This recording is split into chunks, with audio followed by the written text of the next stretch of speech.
Morning, everyone. Welcome to the daily newspaper analysis. Today is 10th of July and Saturday, and as you can see, I'm recording this video from somewhere outside. Uh, yeah, so because I was traveling for some work, so that is the reason you are seeing premiere views, premiere videos. Yesterday, kal it was a premiere session, aaj bhi hai. So by Sunday evening, probably I'll be back. So Monday se we will have a live class. But anyway, हमारा newspaper analysis नहीं रुकेगा चाहे मैं कहीं भी चला जाऊँ. So don't worry about that. We will still be covering our newspaper analysis in depth every day, Monday to Saturday without fail. चलिए तो आज का डेली मोटिवेशनल कोट है that it's okay not to be perfect. It's okay to make mistake. It's okay to do something that you hadn't done because if we don't do these things, we never grow. So it's always advised कि grow करने के लिए हमेशा अपने जो comfort zone है ना उससे बाहर निकलना पड़ता है. तो उस कंफर्ट जोन से बाहर निकलने के लिए कुछ ना कुछ करते रहना.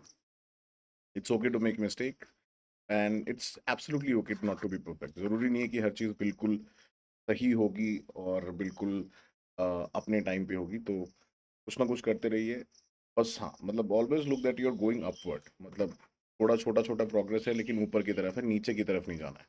ठीक है. बाकी तो सब्सक्रिप्शन का offer you know is there from 25 plus 10 is using referral code plus 10% extra दे दिया है टीम ने इस बार.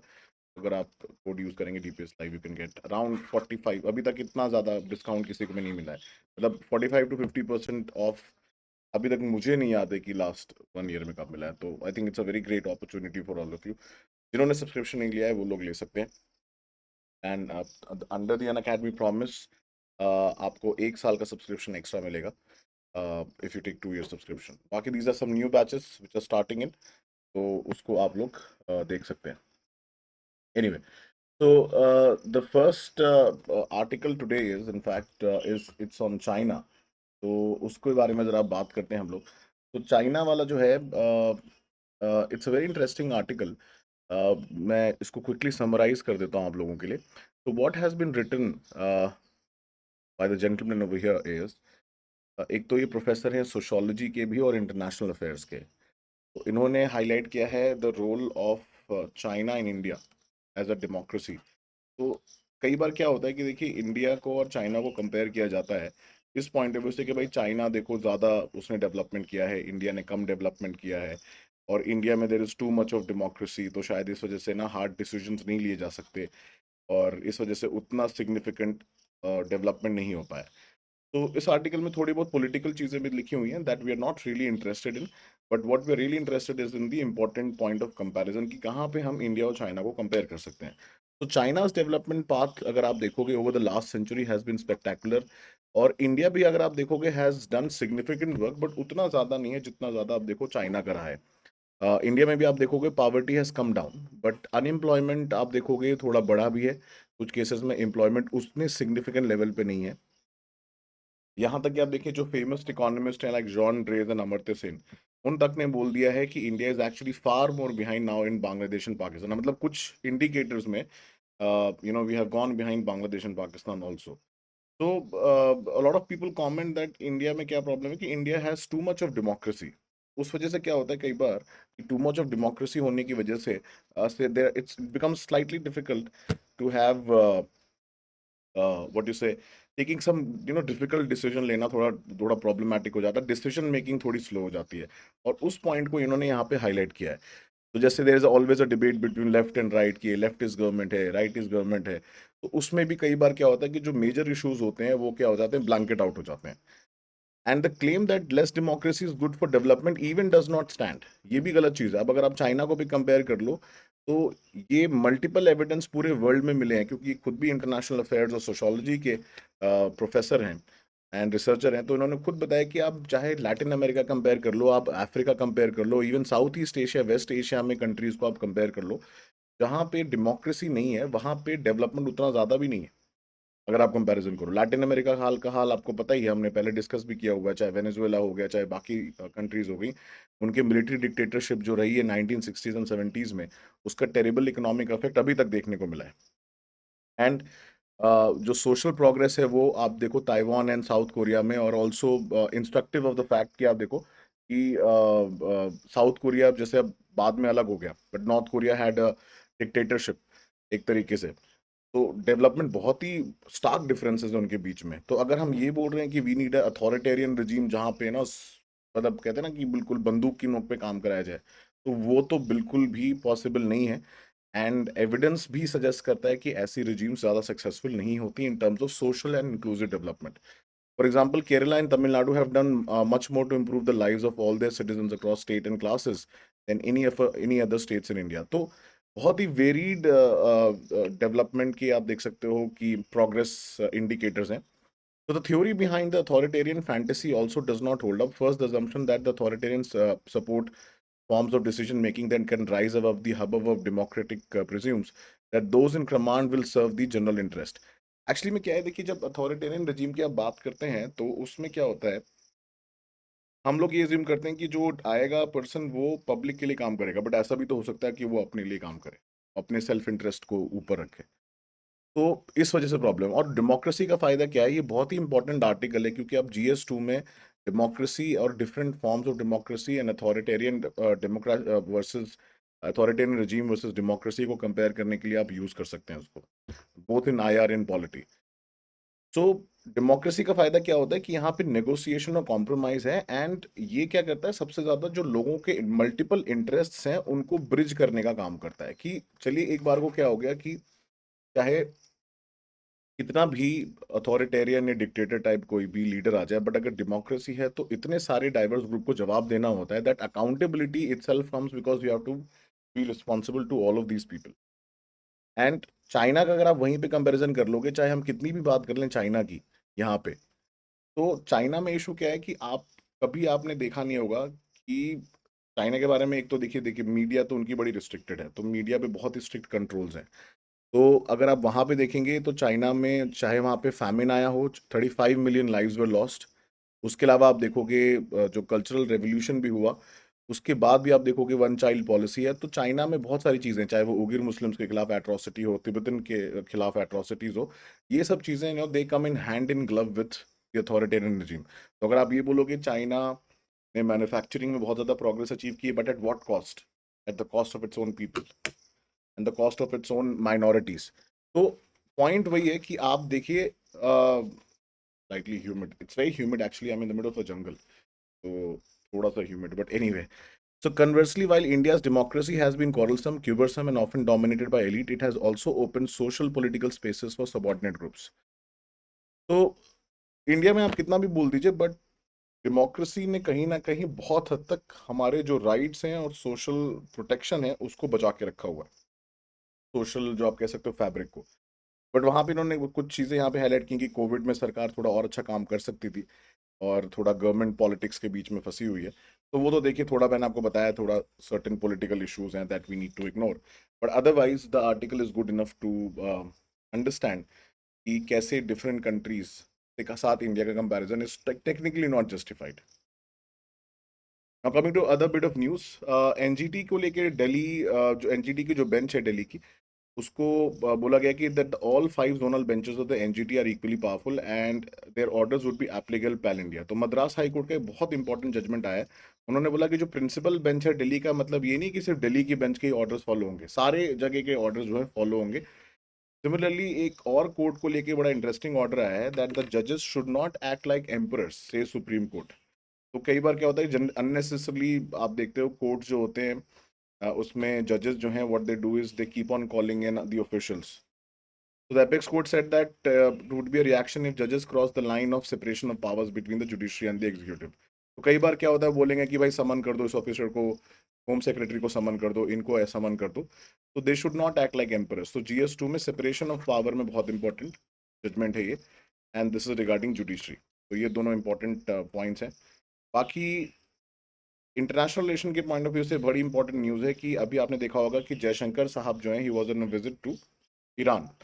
नाउ इब्राहिम राइसी जो नए प्रेसिडेंट आए हैं, he is going to take swearing in ceremony, oath लेने वाले हैं। तो उसके अंदर आप देखिए बड़ी इंपॉर्टेंट चीज़ है कि उन्होंने इंडिया को इनवाइट किया है swearing in ceremony, and that's a very important step. So kind of shows कि Ebrahim Raisi wants India on board on major of his policies and wants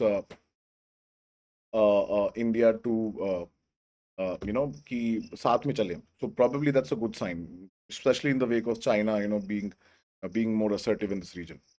बाकी ग्रेडेड रिस्पॉन्स एक्शन प्लान जो हमने पहले भी बात की थी, येलो, ऑरेंज, एम्बर और रेड, तो ये आपका एक्टिव हो चुका है दिल्ली में. तो दिस इज रिगार्डिंग कोरोना की. जब इतना ज़्यादा केसेस हो जाएंगे तो ये एक्टिविटी बंद हो जाएगी, ये केसेस हो जाएंगे तो एक्टिविटी बंद हो जाएगी. तो ऐसे अलग अलग चीज़ें, फॉर एग्जांपल रेड के लिए मोर देन 5% पॉजिटिविटी रेट होगा 2 कंसेक्यूटिव डेज के लिए, तो आपकी ये सारी एक्टिविटीज, मॉल्स एंड ऑल को शट कर दिया जाएगा. बाकी election commission of India, as you know, is continuing the exercise of delimitation in Jammu and Kashmir. तो जम्मू एंड कश्मीर का डीलिमिटेशन जो है अभी चल रहा है, but then there are additional issues जो वो बोल रहे हैं कि भाई एक तो टेरेन बड़ा डिफिकल्ट है, बहुत सारी फैसिलिटीज नहीं है, एंड तो उसके लिए डीलिमिटेशन थोड़ा डिलेड चल रहा है, पहले ही हो जाना था ये. एंड फर्स्ट टाइम होगा that the scheduled tribes including Bakarwals and Gujjars will get reservation in this delimitation exercise. बहुत ही इंपॉर्टेंट है. और जो लास्ट डिलिमिटेशन हुआ था 1995 में, वो 1981 के सेंसस के बेसिस पे हुआ था, तो काफी पहले पुराना हुआ है ये. बाकी privacy policy will be on hold till law is frame, WhatsApp ने बोला है. तो WhatsApp LLC has told the Delhi high court कि जब तक डेटा प्रोटेक्शन बिल नहीं आता तब तक ये कंपेल नहीं करेंगे अपने जो यूजर्स हैं इनटू प्राइवेसी पॉलिसी. तो it will not limit the functionality of the app for the users who are not opting for the new privacy bill. तो आप देखो ऑलरेडी इनका केस चल रहा है. बाकी यूनिफॉर्म सिविल कोड को लेके दिल्ली हाई कोर्ट ने बोला है that the Indian youth need not be forced to struggle with issues arising due to the conflicts.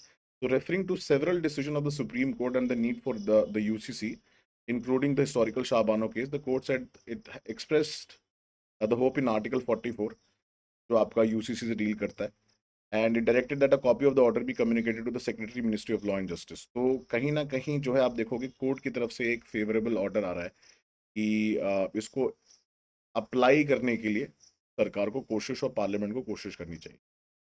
Interesting. बाकी centre should frame policy to name airport, says high court. तो Bombay high court ने बोला है कि जो न्यू सिविल एविएशन मिनिस्टर आए हैं आपके ज्योतिरादित्य सिंधिया जी, उनको बोला है कि एक नई पॉलिसी होनी चाहिए जहाँ पे नेमिंग ऑफ एयरपोर्ट्स की एक कोई पॉलिसी होनी चाहिए. ऐसा नहीं कि किसी के नाम पे डाल दिया. तो नाम पे डाला है तो उसको लेके क्यों डाला, या तो फ्रीडम फाइटर्स के नाम पे डालो या लीडर्स के नाम पे डालो, किस बेसिस पर डाला जाए. तो जैसे अभी रिसेंट इंसिडेंट हुआ जहाँ पे 20,000 लोगों ने लोकल कम्युनिटी से डिमांड किया है कि उनका जो नेम है वो लेट एक्टिविस्ट डीबी पाटिल के नाम पे डाल दिया जाए. भाई क्यों डाल दें. तो अलग अलग क्या है, एक अलग अलग पॉलिसी होने की बजाय have a uniform policy on it. बाकी over 7 lakh deaths a year in India has been linked to abnormal temperatures. गर्मी. 740,000 excess deaths in India annually can be attributed to abnormal hot and cold temperatures.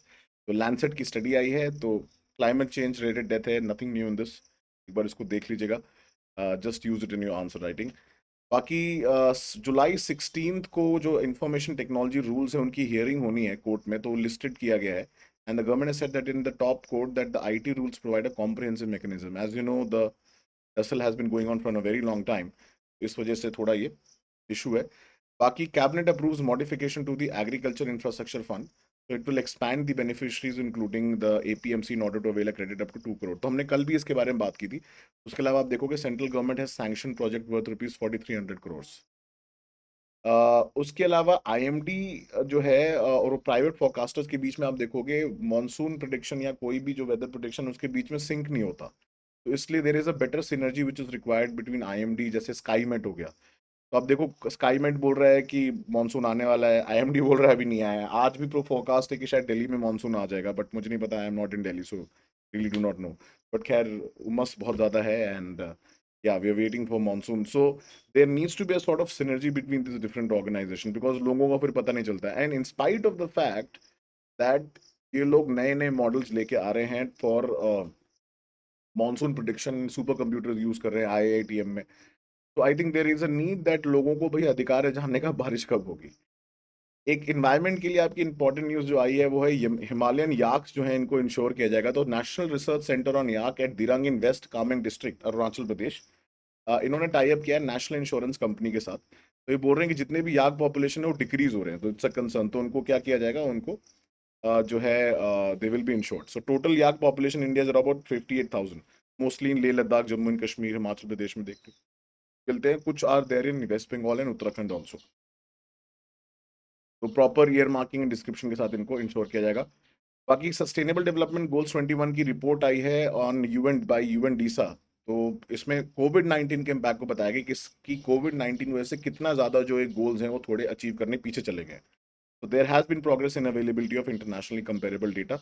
However, COVID-19 pandemic has disrupted data operation like population census worldwide. बाकी Oxfam की report आई है कि लगभग 11 लोगों की death हो गई of hunger each minute around the globe. तो आपको पता है इसकी एक इनक्वालिटी रिपोर्ट बहुत जबरदस्त आती है। इन्होंने एक हंगर रिपोर्ट निकाली है अलग से इस बार की हर एक मिनट में पूरे वर्ल्ड में 11 लोगों की डेथ होती है। तो फूड सिक्योरिटी को लेके एक कंसर्न है and situation could turn worse specially due to कोविड-19 and the rate at which hunger rate outpaces the COVID-19 pandemic mortality rate is about 7 per minute. So it highlights that 155 million people across the world are now living in crisis as the food security insecurity gets worse. बाकी revival of the economy is a little bumpy. Digital transactions बढ़ रहे हैं, सरकार बता रही है कि हम आत्मनिर्भर भारत रोजगार योजना के अंदर भी आप देखोगे सब्सिडी दे रहे हैं एंड इवन आप देखो अलग अलग स्कीम्स के अंदर मिल रही है। But the problem is the tax collection थोड़ा सा बढ़ने के बाद कम हुआ है एंड रिकवरी थोड़ा सा भी अपटिक होने में टाइम लगेगा। इनफैक्ट आप देखो टूरिज्म सेक्टर बहुत ज्यादा अफेक्टेड है, services sector is badly affected, take some time. बाकी US is saying that they'll add more Chinese firm to the blacklist, that is going, ongoing जो प्रेशर बिल्डिंग एक दूसरे के ऊपर टैक्टिक चल रही है। So China dismisses accusation of genocide and forced labor in Xinjiang। तो यूएस ने बोला है कि ये जो उइगर मुस्लिम्स के खिलाफ एट्रोसिटीज हो रही है उसको देखते हुए ये लोग और ऑर्गेनाइजेशन को वहाँ बैन करेंगे और ब्लैकलिस्ट करेंगे। बाकी वर्ल्ड का जो टॉलेस्ट सैंड कासल जो है इसको कंस्ट्रक्ट किया गया डेनमार्क में और ये Guinness book of world record में आया है and that sand castle has been built with 4860 tons of sand in a small seaside town of लोकस। तो ये ट्रायंगल के शेप में आप देखोगे कैसल बनाया गया है, वर्ल्ड का लार्जेस्ट जो है सैंड कासल। चलिए एंड करते फटाफट सेशन। पहला सवाल है, direct taxes go directly to the central government of India as per the recommendation of 15 finance commission. Central government is supposed to distribute 41% of the total revenue to the states. So which of the following statements are correct? One, two, both, or none?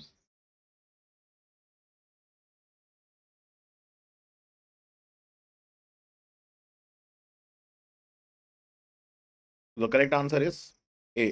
Direct taxes तभी जाते तभी तो ये लोग देते हैं उनको central government जो है 41% devolution, 1% goes to the union territory of Jammu and Kashmir. तो बाकी दूसरा जो है सपोज टोटल 41% जो आता है, एक्चुअली में टोटल 42 है टू बी ऑनेस्ट, है तो 41% बाकी स्टेट्स के लिए, बट जम्मू कश्मीर भी तो एक तरीके से सरकार है तो भारत का ही पार्ट ना भाई। तो टोटल 42 है, 41 प्लस 1 के हिसाब से होता है, तो थोड़ा ट्रिकी क्वेश्चन था। लास्ट क्वेश्चन है, consider the following statement regarding the effective real effective exchange rate.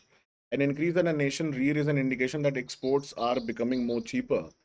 An increase in the nation's rear is indication that its import are becoming अच्छा exports and imports are becoming cheaper. So which of the following statements are correct? Real effective exchange rate के बारे में बोला है, सोच के करिएगा। So the correct answer is B. So it's the weighted average of country's currency in relation to an index of major currency. The weights are determined by comparing the relative trade balance. An increase in nation rear is an indication that exports are becoming more expensive and import are becoming cheaper. तो आज के लिए इतना ही, short and sweet class.